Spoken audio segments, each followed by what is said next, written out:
बुधवार की प्रदोष, भादों का महीना कृष्ण पक्ष में जो प्रदोष पड़ती है वो रोग और बीमारी को मिटाने की होती है। तो जितने उपाय आपको प्रदोष के बताए जाते हैं उस हिसाब से आप करो। अगर हमें बीमारी से निपटने का कोई इलाज करना है या कोई उपाय करना है तो उसको कृष्ण पक्ष की प्रदोष पर करना है।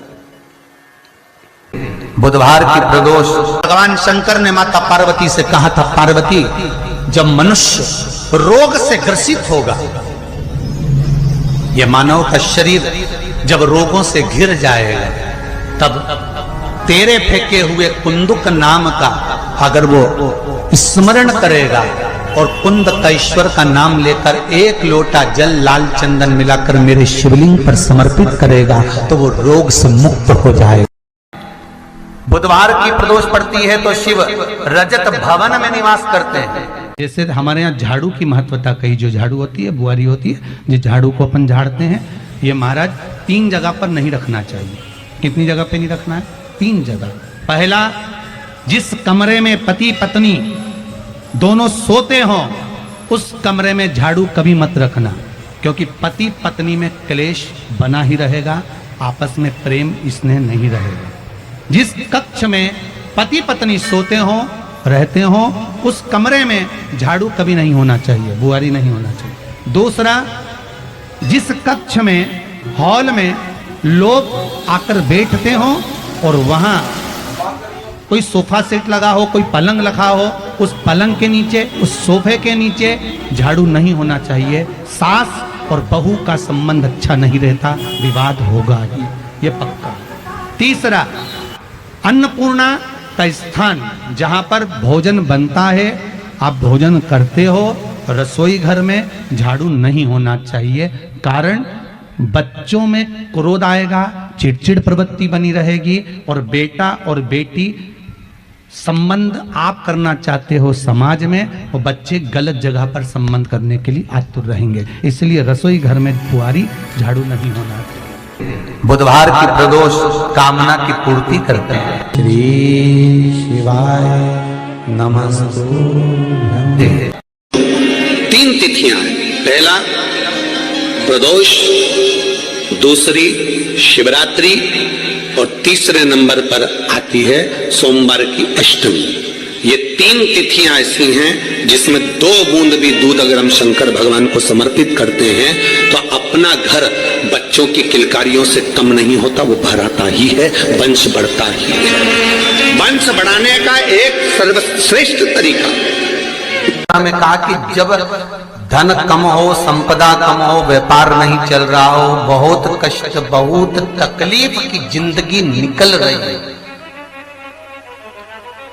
2 रुपए भी अगर खाने के लिए नहीं है तो एक बार प्रयास करना, घर में ही प्रदोष के दिन घी का दिया लगाकर या मंदिर में शंकर के घी का दिया लगाकर उसमें 2 बाती, कितनी बाती?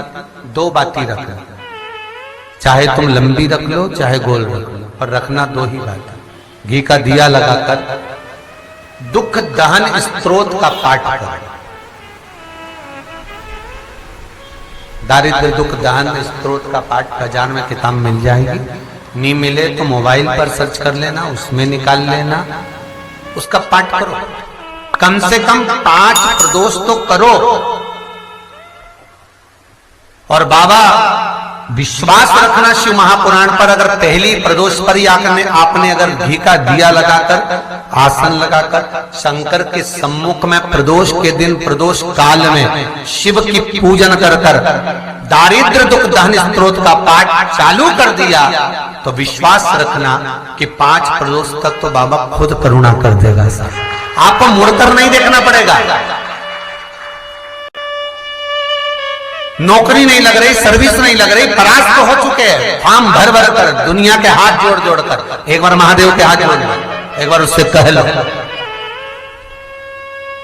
ओम शब्द लिखकर, अक्षर लिखकर उस पर एक बेलपत्र समर्पित कर कर शिव जी से अपनी कामना कर कर, जो प्रदोष के दिन प्रदोष काल के अंतर्गत बेलपत्री के वृक्ष की पूजन कर कर, ये नाद कर कर, ओम अक्षर का नाद कर कर स्मरण कर कर आता है। ज्यादा से ज्यादा कहेंगे तो 4 दिन 5 दिन में या 6 दिन में मेरा देव अधिदेव महादेव जो समस्या और टेंशन जिंदगी में चल रहा होता है उससे थोड़ा बहुत तो निजात मेरा देव अधिदेव महादेव उसी समय करना प्रारंभ कर। वस्तु दोष हो गया, काल सर्प दोष हो गया, एक बीमार पड़ता एक ठीक होता, फिर बीमार पड़ता फिर ठीक होता, फिर बीमार पड़ता फिर ठीक होता।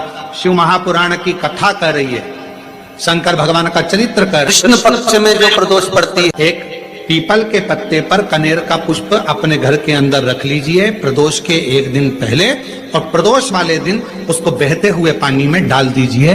जिंदगी में तो तुम्हारे यहाँ तकलीफ चल रही है, एक उठ रहा है, एक बैठ रहा है, एक बीमार पड़ रहा है, एक ठीक हो रहा है, फिर बीमार पड़ रहा है, फिर ठीक हो रहा है, ये ठीक हुआ, फिर इसको हो गया, फिर इसको कुछ हो गया, फिर किसी को कुछ हो गया, अर्थात शिव का नाम लेकर।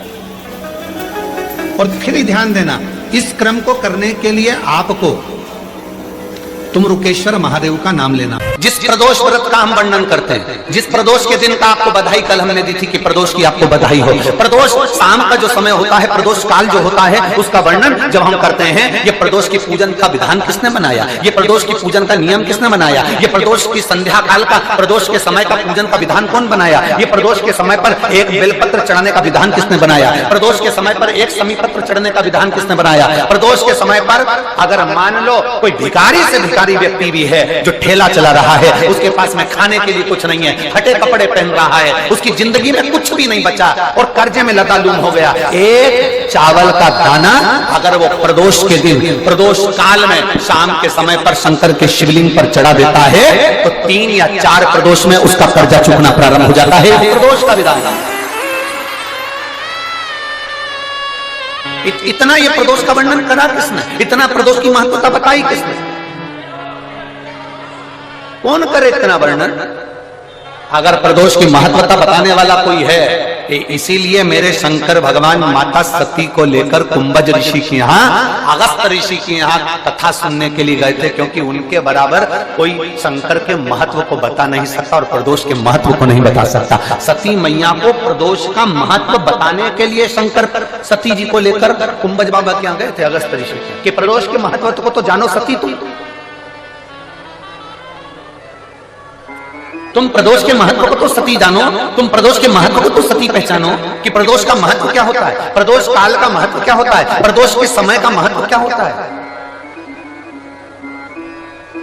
जिस समय पर सूरज डूब रहा हो,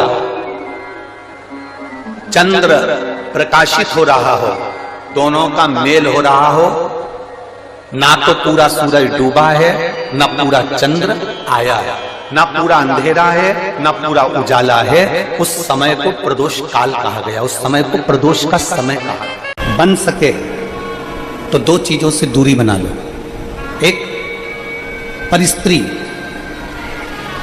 और दूसरा पर धन। पराई स्त्री और पराया धन व्यक्ति को कब बर्बाद कर देता है उसको खुद भी मालूम नहीं पड़ पाता। 4 बातों को अपने अंदर उतार लो तो 4 वेद के अध्ययन का लाभ आपको मिलने लगेगा।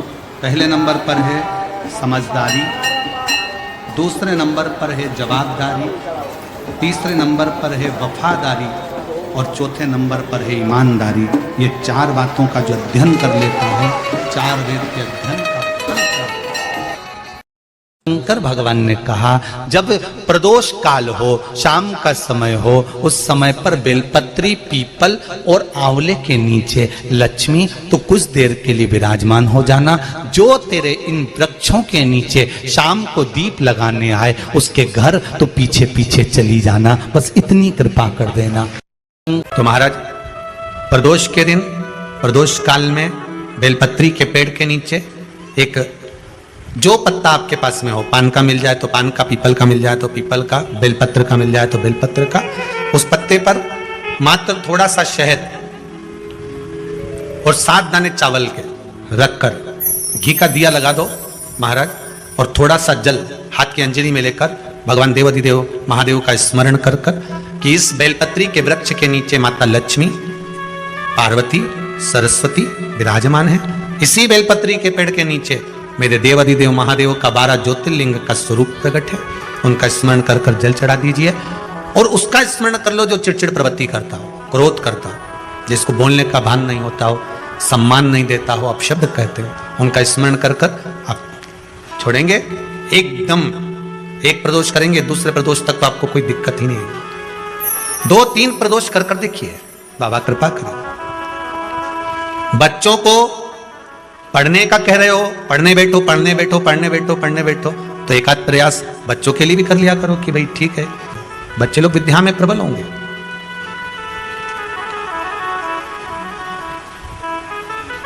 शिव उपासना का जो फल है वह 1000 गुना। प्रदोष का दिन, प्रदोष काल, शाम का समय, भगवान देवाधिदेव महादेव मां जगतजननी पार्वती जी के साथ में भ्रमण पर निकले। देखिए, अगर प्रदोष का व्रत नहीं कर सकते, प्रदोष के दिन आप व्रत नहीं कर सकते, मान लो आपसे भूखा नहीं रहा जाए, प्रदोष का व्रत नहीं कर सकते, प्रदोष के दिन आप भूखे नहीं रह सकते, मंदिर भी नहीं जा सकते, दिया भी नहीं लगा सकते, तो शिव महापुराण की कथा कहती है कि प्रदोष के दिन, प्रदोष काल में अपने ही दरवाजे के पास में देवाधिदेव महादेव का स्मरण कर कर लक्ष्मी की वृद्धि के लिए, कार्य सिद्धि के लिए, संपदा को प्राप्त करने के लिए आप अपने ही दरवाजे के पास में एक दीप लगा सकते हो। कौन से दिन? प्रदोष। आदि नींबू काटे, फल काटे, पपीता काटे, कोई भी तरबूजा खरबूजा कोई भी फल को अगर स्त्री काटती है, कोई भी फल काटा, भले उसमें सेब काटा हो, चाहे तरबूजा, चाहे खरबूजा, चाहे जो फल को, जाम को, जामुन को, आदि जो भी फल को वो काट रही होती है, तो क्रम है हमारे स्कंद पुराण कहती है, नारी अगर पूरा खड़ा फल काटती है तो स्त्री को या तो कमर, घुटना या पीठ या सर दर्द रहेगा ही, या भुकुटी का दर्द रहेगा, ये उसको बना रहता है। आखा फल अर्थात फल को खड़ा काटा तो,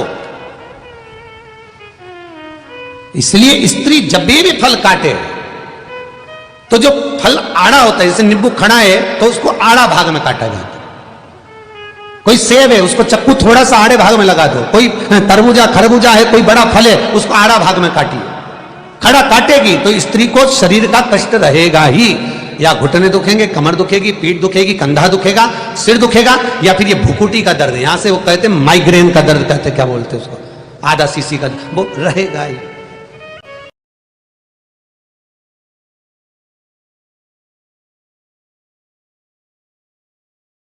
हर हर महादेव। हमारे चैनल पे आप सभी का स्वागत।